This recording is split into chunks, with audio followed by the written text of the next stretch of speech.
But a new report says extreme anti-government militia movements are cropping up all over the country.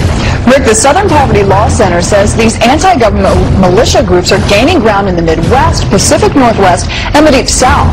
They're right-wing extremists with lots of guns and an axe to grind against the U.S. government. Video is an example of how militias are making a comeback, according to a new report from the Southern Poverty Law Center.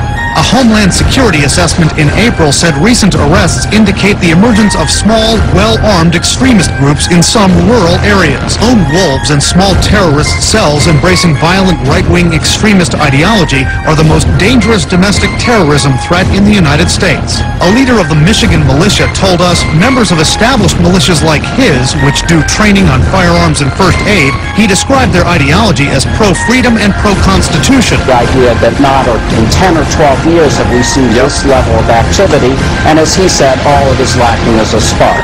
Militia groups with anger towards the government are on the rise and regrouping, in fact, across the country.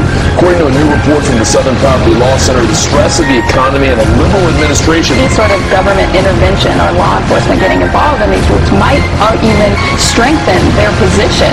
This government intelligence report warns of a resurgence in right-wing extremist recruitment and radicalization activity. It cites rising unemployment, illegal immigration, fear of gun control. Anti-government right-wing U.S. militias are on the rise, with growing membership in the Midwest, Pacific West, and Deep South. Both the department and the Southern Poverty Law Center say they are seeing some increase in those right-wing groups. Mr. Hancock said, quote, "This militia scare is what got them. It was all manufactured. The entire case was made up. Just like Waco by the same government, he says, that lied about 9/11.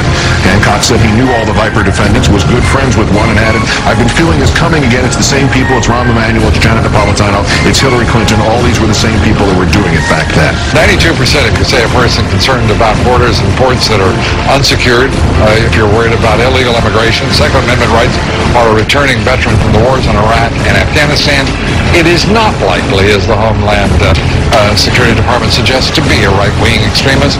Are you listening, Janet Napolitano? Prevented. We will incarcerate people preventively. Preventive incarceration. Indefinite detention without trial. That's what this is. That's what President Obama proposed today, if you strip away the euphemisms. One civil liberties advocate told the New York Times today, quote, "We've known that this was on the horizon for many years, but we were able to hold it off with George Bush. The idea that we might find ourselves fighting with the Obama administration over these powers is really stunning." And it is stunning, particularly to hear President Obama claim the power to keep people in prison indefinitely with no charges against them, no conviction, no sentence, just imprisonment. It's particularly stunning to hear him make that claim in the middle of a speech that was all about the rule of law. How can a president speak the kind of poetry that President Obama does about the rule of law and call for the power to indefinitely, preventively imprison people because they might commit crimes in the future? In our constitutional system, prolonged detention should not be the decision of any one man. If and when we determine that the United States must hold individuals to keep them from carrying out an act of war, we will do so within a system that involves judicial and congressional oversight. And so going forward, my administration will work with Congress to develop an appropriate legal regime so that our efforts are consistent with our values and our Constitution. You'll construct a legal regime to make indefinite detention legal. You will, what does he say? Develop an appropriate legal regime.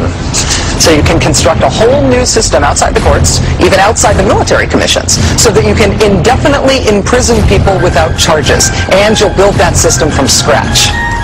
What's that somebody said about ad hoc legal strategies? And one of the most radical proposals for defying the Constitution that we have ever heard made to the American people. To put it to you bluntly, some of the legislation that's coming out of Washington, some of the executive action that are taking place, ladies and gentlemen, these things started a revolution 200 years ago and got this country started. And the people are seeing this. The national news media and the actions of this government is some of the best recruitment we could have. We don't have to say much. All you have to do is talk to the average person out there to tell you, how do you feel about your government? And the people you look at here, we're the calm ones. We're the ones that calm people down. Now, I'm speaking here as a representative for my state and other groups that I know of. The animosity that I see out there between the citizens, all of them, and the government is frightening.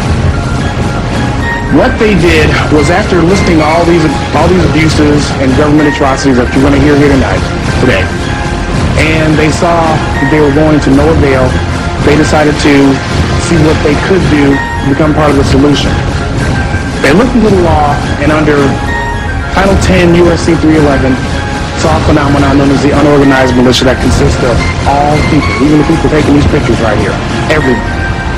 And they began to form themselves in units for their own self-defense and their self-preservation. Now, the way we stand now, and it's good that we're getting these views aired out, because 200 years ago, the British didn't get the hint until they saw dead redcoats out there. This nation is probably one of the most heavily armed forces on Earth. And I have heard more and more people say, if one of these black-suited, armor-wearing, state-sponsored terrorists come kicking down my door, I'm going to blow somebody away. They don't call themselves militia. They don't even call themselves patriots.